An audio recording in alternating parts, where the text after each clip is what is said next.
ఆపదామపహర్తారం దాతారం సర్వసంపదాం లోకాభిరామం శ్రీరామం భూయో భూయో నమామ్యహం. 84 లక్షల జీవరాశులలో అత్యంత ఉత్కృష్టమైనటువంటి ప్రాణి మనుష్యుడొక్కడే. అందుకే జంతూనాం నరజన్మ దుర్లభం అంటారు శంకర భగవత్పాదులు. ఆ నరజన్మ లభించమంటే లభించేది కాదు.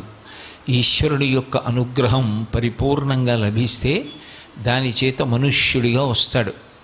ఆ మనుష్య ప్రాణికున్న గొప్పతనం ఏమిటి అంటే, శాస్త్రాన్ని ఆధారం చేసుకొని గురువుగారి దగ్గర శాస్త్రం నేర్చుకొని శాస్త్రానికి అనుగుణంగా కర్మానుష్ఠానం చేసి ఆ కర్మానుష్ఠానం చేసినటువంటి కారణం చేత ఈశ్వరుని యొక్క అనుగ్రహాన్ని పొంది ఈశ్వరానుగ్రహం చేత చిత్తశుద్ధి పొంది చిత్తశుద్ధి పాత్రత అయిన కారణం చేత ఆ పాత్రత కారణంగా ఈశ్వరుని యొక్క అనుగ్రహంతో కలిగిన జ్ఞానము వలన ఇక మళ్ళీ పుట్టవలసిన అవసరం లేని పునరావృత్తి రహిత శాశ్వత శివ సాయుధ్య స్థితిని పొందడానికి యోగ్యమైనటువంటి ఏకైక ఆ దేహము, అటువంటి శరీరము కలిగినటువంటి ప్రాణి మనుష్యుడొక్కడే. అందుకే మనుష్య ప్రాణి అనేటప్పటికీ అంత విశేషమైనటువంటి స్థాయిని శాస్త్రం కల్పించింది. మళ్ళీ మనుష్యుడు తరించడానికి ఆ పూర్ణత్వాన్ని పొందడం కోసం ఋషులు దార్శనికులై ఆశ్రమం కింద విభాగం చేశారు జీవితాన్ని. ప్రారంభంలో బ్రహ్మచర్యము, తర్వాత గృహస్థాశ్రమము, తర్వాత వానప్రస్థము, వానప్రస్థము తర్వాత సన్యాసాశ్రమము, 4 ఆశ్రమాలు. ఇందులో అందరూ చిట్ట చివరి ఆశ్రమాన్ని ఆశ్రయించినా ఆశ్రయించకపోయినా కనీసం ఈ 3 ఆశ్రమాలలోనైనా తరించే ప్రయత్నం చేస్తారు. తరించుట అంటే దాటుట అని. ఏది దాటుట అంటే జనన మరణ చక్రం నుంచి విడుదల పొందడం, సంసార సముద్రాన్ని దాటడం.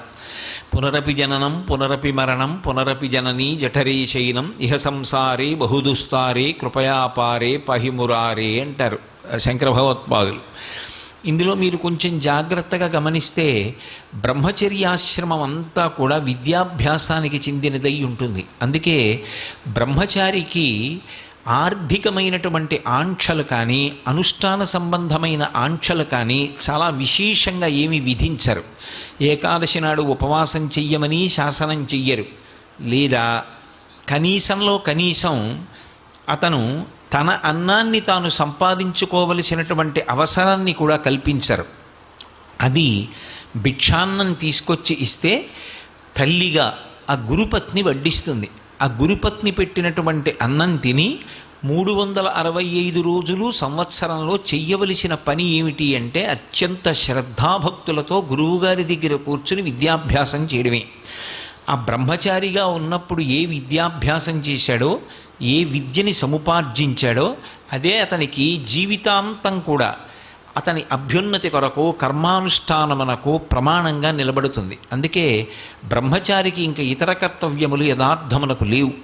అతని ప్రధాన కర్తవ్యం ఏమిటి అంటే విద్యని సముపార్జించుట ఒక్కటే.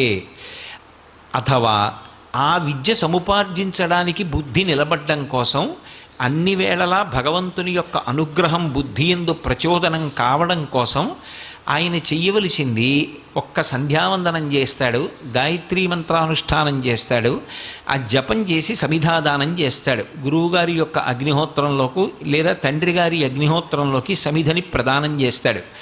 అందుకే బ్రహ్మచారికి అంతగా ధన సంబంధమైనటువంటి విషయంతో ముడిపడేటటువంటి అవసరం ఉండదు.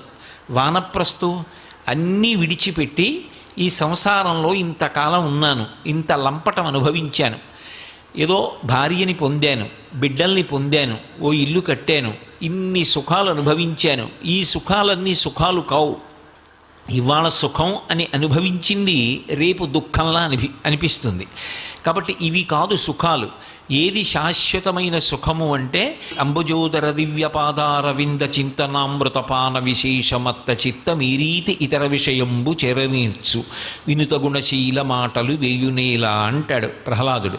అలా ఎప్పుడూ భగవంతుని యందు మాత్రమే చిత్తముంచుకోగలిగినటువంటి ప్రశాంత స్థితి కావాలి. సర్వం శ్రీ ఉమామహేశ్వర పరబ్రహ్మార్పణమస్తు. స్వస్తి.